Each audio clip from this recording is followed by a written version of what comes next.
इस वक्त आपको मध्य प्रदेश से देंगे प्रिंस गुप्ता, लाइव जुड़ चुके हैं हमारे रिपोर्टर।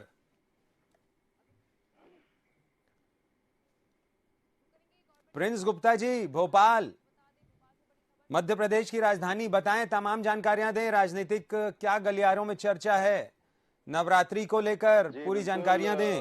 भोपाल और मध्य प्रदेश की अगर मैं बात करूं तो काफी खबरें हैं आज जो चर्चा में है। और सबसे पहले अगर मैं बात करूं निर्वाचन आयोग की, तो निर्वाचन आयोग ने नामांकन की अधिसूचना जारी कर दी है। और इस अधिसूचना के जारी होते ही शनिवार को एक नामांकन भोपाल से दाखिल हुआ। और पूरे मध्य प्रदेश की अगर हम बात करें तो 20 नामांकन अभी तक टोटल दाखिल हुए हैं।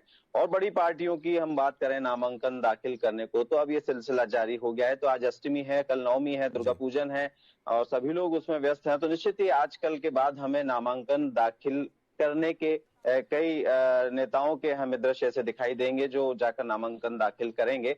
तो आज ये सबसे बड़ी खबर यह है कि निर्वाचन आयोग के नामांकन दाखिल करने के बाद से सिलसिला शुरू हो गया। 31 अक्टूबर तक लगभग नामांकन की लास्ट डेट, और 2 नवंबर को वापसी भी इस पे नामांकन को ले सकते हैं। इस तरह की गाइडलाइन निर्वाचन आयोग की है। दूसरी बड़ी खबर की ओर रुख करें तो दूसरी सबसे बड़ी खबर है कि आज अमित शाह फिर मध्य प्रदेश के दौरे पर है। रीवा विंध्य पर उनका फोकस है। रीवा वो आ रहे हैं और रीवा में कार्यकर्ताओं को संबोधित करेंगे, आम जनता को संबोधित करेंगे और चुनावी रणनीति को लेकर काफी चर्चा करेंगे कि ज्यादा से ज्यादा वहां लोगों के बीच में भारतीय जनता पार्टी की रीति और नीति पहुंच सके और लोग वोट कर सके उनकी पार्टी के उम्मीदवारों को। तो विंध्य को लेकर काफी पार्टी सजग है। और शुरू से ही मैं आपको बता दूं कि प्रधानमंत्री नरेंद्र मोदी, मुख्यमंत्री शिवराज सिंह चौहान, गृह मंत्री अमित शाह लगातार वहां दौरे कर रहे हैं। और इन दौरों में यही बात नजर आती है कि विंध्य में कहीं ना कहीं वो अपने आप को कमजोर महसूस करते हैं, तो उसकी तैयारी वो पूरी तरह से कर रहे हैं। तीसरी बड़ी खबर की अगर मैं बात कर लूं तो तीसरी सबसे बड़ी खबर यह है कि इन्हीं चुनावी तैयारियों के दौरान दिल्ली से सबसे बड़े नेता अब मध्य प्रदेश में चुनावी सभाओं को संबोधित करने के लिए आ रहे हैं। जब नामांकन दाखिल होंगे तब भी वो बड़े नेताओं के साथ होंगे। अगर 25 और 26 अक्टूबर की मैं बात करूं तो कैलाश विजयवर्गीय के नामांकन के लिए राजनाथ सिंह पहुंचेंगे और प्रहलाद पटेल के नामांकन के लिए नितिन गडकरी पहुंचेंगे।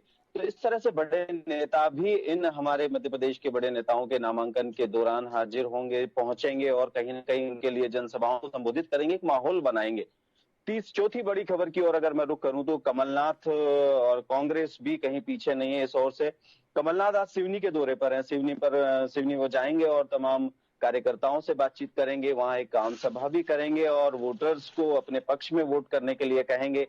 तमाम तैयारियों को लेकर सिवनी के विधानसभा क्षेत्र का वो जायजा लेंगे। तो निरंतर कांग्रेस भी इस ओर लगातार अपने नेताओं को भेज रही है, आम सभाएं कर रही है, तमाम नेता दौरे कर रहे हैं। और जितने उम्मीदवार हैं जिनको भी तमाम दलों के हम बात कर लें, बीजेपी कांग्रेस के सहित अन्य दलों की, तो लगातार विधानसभा क्षेत्रों में दौरे कर रहे हैं, लोगों को अपील कर रहे हैं कि उनको वोट करें। भोपाल की बात करूं तो 7 विधानसभा क्षेत्र हैं भोपाल में और 7 विधानसभा क्षेत्रों में भाजपा, कांग्रेस और अन्य दलों ने अपने उम्मीदवार उतार दिए हैं।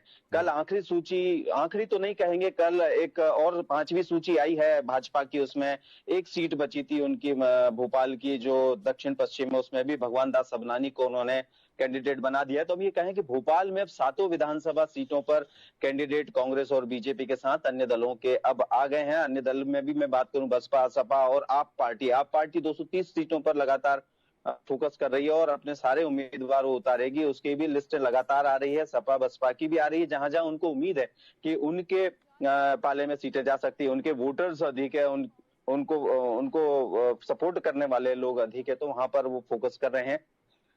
और इसके अलावा अगर मैं बात करूं, अब दशहरा आ रहा है। दशहरे की अगर हम बात करें तो तमाम तैयारियां दशहरे को लेकर लोगों में है, उत्साह होता है और सभी बच्चों से लेकर बुजुर्ग बड़े तक शामिल होते हैं दशहरे में और एक अलग तरह का माहौल होता है। तो उसके लिए भी निर्वाचन आयोग ने, चूंकि अभी चुनाव का समय है, आदर्श आचार संहिता लगी है, तो निर्वाचन आयोग ने गाइडलाइन तय की है कि बिना परमिशन के आप किसी भी तरह का चल समारोह नहीं निकालेंगे। झांकियां जो माँ दुर्गा की झांकियों का विसर्जन होगा, उसके लिए भी बहुत ही गाइडलाइन का पालन करना होगा।